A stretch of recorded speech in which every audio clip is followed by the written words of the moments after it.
ಶ್ರೀಕೃಷ್ಣಾಯ ನಮಃ. ವಸುದೇವಸುತಂ ದೇವಂ ಕಂಸಚಾಣೂರಮರ್ದನಂ ದೇವಕೀ ಪರಮಾನಂದಂ ಕೃಷ್ಣಂ ವಂದೇ ಜಗದ್ಗುರುಂ. ಬ್ರಹ್ಮಸ್ಥಾನ ಸರೋಜ ಮಧ್ಯವಿಲಸಚ್ಛೀತಾಂಶು ಪೀಠಸ್ಥಿತಂ ಸ್ಫೂರ್ಜತ್ಸೂರ್ಯರುಚಿಂ ವರಾಭಯಕರಂ ಕರ್ಪೂರಕುಂದೋಜ್ವಲಂ ಶ್ವೇತಸ್ರಗ್ವಸನಾನುಲೇಪನಯುತಂ ವಿದ್ಯುದ್ರುಚಾ ಕಾಂತಯ ಸಂಶ್ಲಿಷ್ಟಾರ್ಧತನುಂ ಪ್ರಸನ್ನವದನಂ ವಂದೇ ಗುರುಂ ಸಾದರಂ. ಶ್ರೀ ಗುರುಭ್ಯೋ ನಮಃ. ಲಂಬೋದರಂ ಪರಮಸುಂದರಮೇಕದಂತಂ ರಕ್ತಾಂಬರಂ ತ್ರಿನಯನಂ ಪರಮಂ ಪವಿತ್ರಂ ಉದ್ಯದ್ದಿವಾಕರಕರೋಜ್ವಲಕಾಯಕಾಂತಂ ವಿಘ್ನೇಶ್ವರಂ ಸಕಲವಿಘ್ನಹರಂ ನಮಾಮಿ. ತ್ವಾಂ ದೇವ ವಿಘ್ನದಲನೇತಿ ಚ ಸುಂದರೇತಿ ಭಕ್ತಿಪ್ರಿಯೇತಿ ಸುಖದೇತಿ ಫಲಪ್ರದೇತಿ ವಿದ್ಯಾಪ್ರದೇತ್ಯಗಹರೇತಿ ಚ ಯೇ ಸ್ತುವಂತಿ ತೇಭ್ಯೋ ಗಣೇಶವರದೋ ಭವ ನಿತ್ಯಮೇವ. ಶ್ರೀ ಮಹಾಗಣಪತಯೇ ನಮಃ. ಯಾ ಕುಂದೇಂದು ತುಷಾರಹಾರಧವಳ ಯಾ ಶುಭ್ರವಸ್ತ್ರಾವೃತ ಯಾ ವೀಣಾ ವರದಂಡಮಂಡಿತಕರ ಯಾ ಶ್ವೇತಪದ್ಮಾಸನ ಯಾ ಬ್ರಹ್ಮಾಚ್ಯುತ ಶಂಕರ ಪ್ರಭೃತಿಭಿಃ ದೇವೈಃ ಸದಾ ವಂದಿತಾ ಸಾ ಮಾಂ ಪಾತು ಸರಸ್ವತೀ ಭಗವತಿ ನಿಶ್ಶೇಷಜಾಡ್ಯಾಪಃ. ಶ್ರೀ ಸರಸ್ವತ್ಯೇ ನಮಃ. ವೇದಾರ್ಥತತ್ವವಿಶದೀಕರಣೇನ ಪುಂಸಾಂ ಉಚ್ಚೈರ್ಗತಿಂ ಜಗತಿ ಯೋ ದಯಾಯ ವಿಧಾತುಂ ರಮ್ಯಾಂ ಪುರಾಣಪದವೀಂ ಪ್ರಣಿನಾಯ ತಸ್ಮೈ ಲೋಕೇಶವೈಭವಪುಷೇ ಋಷಯೇ ನಮಸ್ತಾತ್. ತಸ್ಮೈ ವ್ಯಾಸಾಯ ಮುನಯೇ ಸರ್ವಜ್ಞಾಯ ಮಹರ್ಷಯೇ ಪರಾಶರ್ಯಾಯ ಶಾಂತಾಯ ನಮೋ ನಾರಾಯಣಾತ್ಮನೆ. ಶ್ರೀ ವ್ಯಾಸಾಯ ನಮಃ. ನಾರಾಯಣಂ ನಮಸ್ಕೃತ್ಯ ನರಂ ಚೈವ ನರೋತ್ತಮಂ ದೇವೀಂ ಸರಸ್ವತೀಂ ವ್ಯಾಸಂ ತತೋ ಜಯಮುದೀರಯೇತ್. ಕನಕರುಚಿದುಕೂಲಃ ಕುಂಡಲೋಲ್ಲಾಸಿಗಲ್ಲಃ ಶಮಿತಭುವನಭಾರಃ ಕೋಪಿ ಲೀಲಾವತಾರಃ ತ್ರಿಭುವನಸುಖಕಾರಿ ಶೇಷಶಾಯೀ ಮುಕುಂದೋ ಪರಿಕಲಿತರಮಾಂಗೋ ಮಂಗಲಂ ನಸ್ತನೋತು. ನಮಾಮಿ ಗೋವಿಂದ ಪದಾರವಿಂದಂ ಸದೇಂದಿರಾನಂದನಮುತ್ತಮಾಡ್ಯಂ ಜಗಜ್ಜನಾನಾಂ ಹೃದಯ ಸನ್ನಿವಿಷ್ಟಂ ಮಹಾಜನೈಕಾಯನಮುತ್ತಮೋತ್ತಮಂ. ನಮಸ್ತೆ ಚಕ್ರಹಸ್ತಾಯ ಶಾರ್ङ्ಗಹಸ್ತಾಯ ತೇ ನಮಃ. ನಂದಹಸ್ತಾಯ ತೇ ವಿಷ್ಣೋ ಶಂಖಹಸ್ತಾಯ ತೇ ನಮಃ. ಓಂ ನಮೋ ವಾಸುದೇವಾಯ ನಮಃ ಸಂಕರ್ಷಣಾಯ ಚ ಪ್ರದ್ಯುಮ್ನಾಯ ನಮಸ್ತುಭ್ಯಂ ಅನಿರುದ್ಧಾಯ ತೇ ನಮಃ. ಪಾತಾಲಾದುತ್ಪತಿಷ್ಣೋರ್ಮಕರವಸತಯೋ ಯಸ್ಯ ಪುಚ್ಛಾಭಿಘಾತ ದೂರ್ಧ್ವಂ ಬ್ರಹ್ಮಾಂಡಖಂಡ ವ್ಯತಿಕರವಿಹಿತ ವ್ಯತ್ಯಯೇ ನಾಪತಂತಿ. ವಿಷ್ಣೋರ್ಮತ್ಸ್ಯಾವತಾರೇ ಸಕಲವಸುಮತಿ ಮಂಡಲಂ ವ್ಯಶ್ನುವಾನಃ ತಸ್ಯಾಸ್ಯೋದೀರಿತಾನಾಂ ಧ್ವನಿರಪಹರತಾದಶ್ರಿಯಂ ವ ಶ್ರುತೀನಾಂ. ಶ್ರೀ ಮತ್ಸ್ಯರೂಪಿ ಪರಮಾತ್ಮನೇ ನಮಃ. ಪ್ರಿಯ ಬಾಂಧವರೇ, ನಮ್ಮ ಈ ಶ್ರೀ ಲಾಲೀಕೃಷ್ಣ ಚಾನಲ್ಗೆ ಸ್ವಾಗತ. ಇಂದಿನ ವಿಡಿಯೋದಲ್ಲಿ ನಾವು ಶ್ರೀ ಮತ್ಸ್ಯ ಮಹಾಪುರಾಣದ 84, 85, 86ನೆಯ ಅಧ್ಯಾಯಗಳಾದ ಲವಣ ಪರ್ವತದಾನ, ಗುಡ ಪರ್ವತದಾನ, ಸುವರ್ಣ ಪರ್ವತ ದಾನಗಳ ವಿಚಾರ ಮಾಡೋಣ. ಶ್ರೀಕೃಷ್ಣಾಯ ನಮಃ. ಈಶ್ವರನು ಹೇಳುತ್ತಾನೆ, ಇನ್ನು ಮುಂದೆ ಶ್ರೇಷ್ಠವಾದ ಲವಣಾಚಲ ವಿಧಾನವನ್ನು ಹೇಳುವೆನು. ಅದನ್ನು ಕೊಡುವುದರಿಂದ ಮನುಷ್ಯನಿಗೆ ಶುಭ ಲೋಕಗಳು ಲಭಿಸುವವು. 16 ಕೋಳಗ ಉಪ್ಪಿನಿಂದಾದ ಪರ್ವತವು ಉತ್ತಮವು, 8ರಿಂದ ಆದುದು ಮಧ್ಯಮವು, 4 ಕೋಳಗದಿಂದಾದುದು ಅಧಮವು. ದ್ರವ್ಯಾನುಕೂಲತೆ ಇಲ್ಲದವನು ತನ್ನ ಶಕ್ತಿಗೆ ತಕ್ಕಂತೆ 1 ಕೋಳಗಕ್ಕೆ ಕಡಿಮೆ ಇಲ್ಲದೆ ಉಪ್ಪನ್ನು ಉಪಯೋಗಿಸಿ ಪರ್ವತವನ್ನು ವಿರಚಿಸಬೇಕು. ಇದರ 4ರಲ್ಲಿ 1 ಪಾಲಿರುವಂತೆ ಉಪಪರ್ವತಗಳನ್ನು ಬೇರೆ ಬೇರೆಯಾಗಿ ನಿರ್ಮಿಸಬೇಕು. ಈ ಪೂರ್ವದಲ್ಲಿ ಹೇಳಿದಂತೆಯೇ ಬ್ರಹ್ಮಾದಿ ದೇವತೆಗಳನ್ನು ಸ್ಥಾಪನ ಮಾಡಬೇಕು. ಲೋಕಪಾಲಕರೆಲ್ಲರ ಸುವರ್ಣ ಪ್ರತಿಮೆಯನ್ನು ಹಾಗೆಯೇ ನಿವೇಶ ಮಾಡಬೇಕು. ಸರೋವರಗಳನ್ನು ಕಾಮದೇವಾದಿಗಳನ್ನು ಅಲ್ಲಿನಂತೆಯೇ ಇಲ್ಲೂ ನಿರ್ಮಾಣ ಮಾಡಬೇಕು. ರಾತ್ರಿಯಲ್ಲಿ ಜಾಗರಣವೂ ಅವಶ್ಯಕ. ಇನ್ನು ದಾನ ಮಂತ್ರಗಳನ್ನು ಕೇಳಿರಿ. ಈ ಲವಣ ರಸವು ಸೌಭಾಗ್ಯ ಸರೋವರದಲ್ಲಿ ಜನಿಸಿತು. ಎಲೈ ಪರ್ವತೋತ್ತಮನೇ, ಲವಣ ದಾನವನ್ನು ನಾನು ಮಾಡುವವನಾಗಿದ್ದೇನೆ.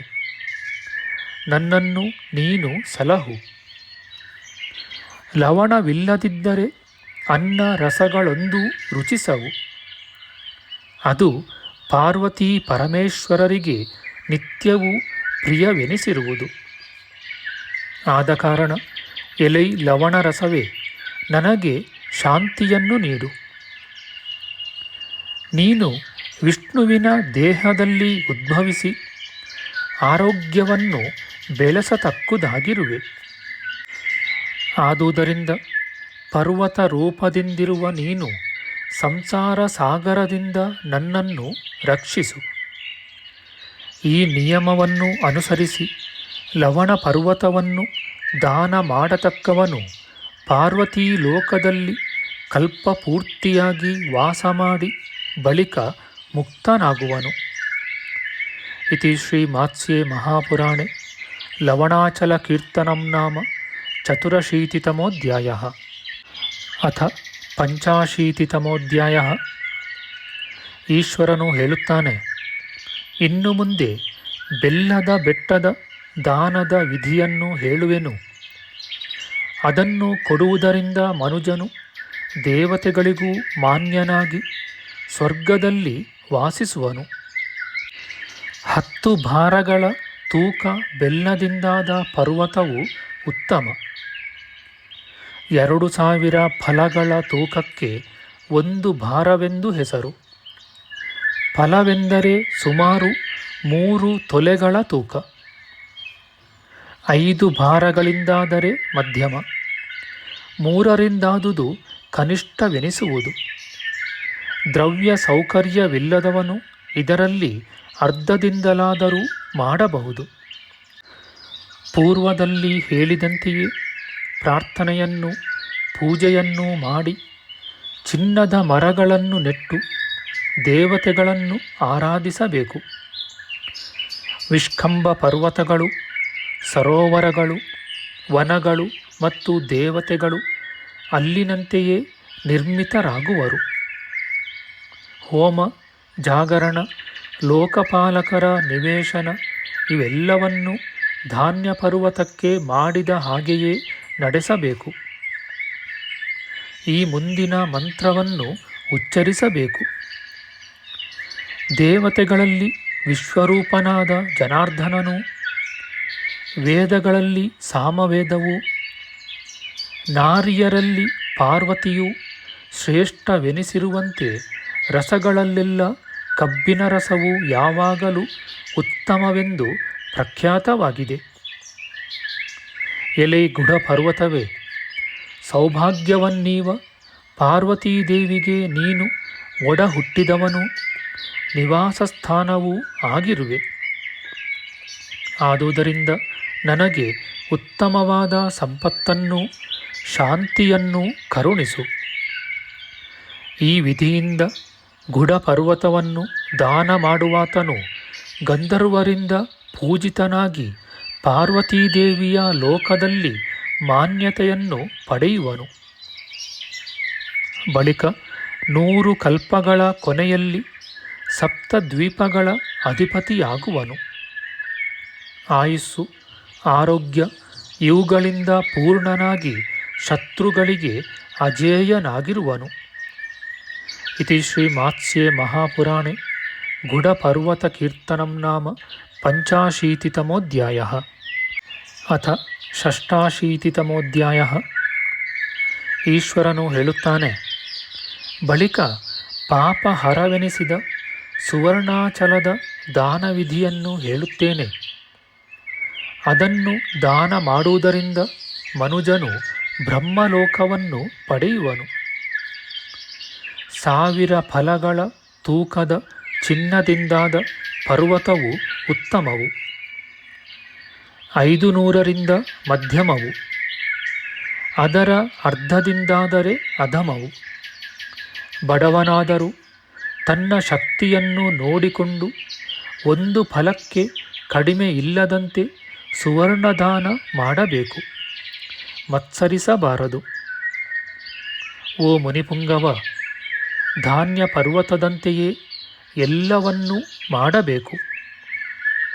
ವಿಷ್ಕಂಭ ಪರ್ವತಗಳು ಅದರಂತೆಯೇ ಇರಬೇಕು. ಅವೆಲ್ಲವನ್ನು ಋತ್ವಿಕ್ಕುಗಳಿಗೆ ದಾನ ಮಾಡಬೇಕು. ಎಲೆ ಸುವರ್ಣ ಪರ್ವತವೇ, ಬ್ರಹ್ಮಬೀಜವೂ ಬ್ರಹ್ಮಗರ್ಭವೂ ಆದ ನಿನಗೆ ನಮಸ್ಕಾರ. ನೀನು ಅನಂತ ಫಲವನ್ನು ಕೊಡತಕ್ಕವನು.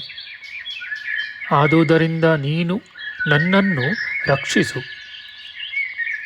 ಜಗತ್ಪತಿಯಾದ ಎಲೈ ಪರ್ವತ ಶ್ರೇಷ್ಠವೇ, ನೀನು ಅಗ್ನಿಯಲ್ಲಿ ಹುಟ್ಟಿದವನು, ಪವಿತ್ರ ರೂಪನು.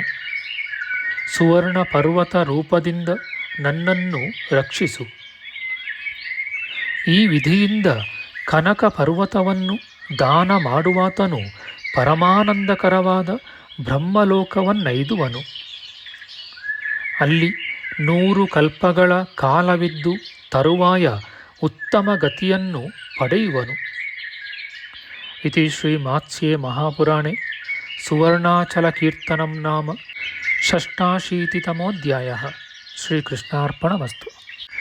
ನಮ್ಮ ಮುಂದಿನ ವಿಡಿಯೋದಲ್ಲಿ ನಾವು ಶ್ರೀ ಮತ್ಸ್ಯ ಮಹಾಪುರಾಣದ 87, 88, 89ನೆಯ ಅಧ್ಯಾಯಗಳಾದ ತಿಲಪರ್ವತದಾನ, ಕಾರ್ಪಾಸ ಪರ್ವತದಾನ, ಘೃತಪರ್ವತದಾನಗಳ ವಿಚಾರ ಮಾಡೋಣ. ಆಧ್ಯಾತ್ಮಿಕ ಚರ್ಚೆ ಮತ್ತು ವಿಚಾರ ವಿನಿಮಯಕ್ಕಾಗಿ ಶುರು ಮಾಡಿದ ಈ ಚಾನಲ್ನಲ್ಲಿ ನಾವು ಅಪ್ಲೋಡ್ ಮಾಡುವ ಎಲ್ಲ ವಿಡಿಯೋಗಳನ್ನು ಸಂಪೂರ್ಣವಾಗಿ ನೋಡಿ ನಿಮ್ಮ ಸಲಹೆಗಳನ್ನು ಕಮೆಂಟ್ ಬಾಕ್ಸ್ನಲ್ಲಿ ಬರೆಯಿರಿ. ದಯವಿಟ್ಟು ಈ ಚಾನಲ್ಗೆ ಸಬ್ಸ್ಕ್ರೈಬ್ ಮಾಡಿ ಹಾಗೂ ಬೆಲ್ ಬಟನ್ ಒತ್ತಿ ನಾವು ಹಾಕುವ ಎಲ್ಲ ವಿಡಿಯೋಗಳನ್ನು ನೋಡಿ ಪ್ರೋತ್ಸಾಹಿಸಿ. ಕೃಷ್ಣಂ ನಾರಾಯಣಂ ವಂದೇ ಕೃಷ್ಣಂ ವಂದೇ ವ್ರಜಪ್ರಿಯಂ ಕೃಷ್ಣಂ ದ್ವೈಪಾಯನಂ ವಂದೇ ಕೃಷ್ಣಂ ವಂದೇ ಭೃತಾಸುತಂ. ಶ್ರೀಕೃಷ್ಣಾಯ ನಮಃ.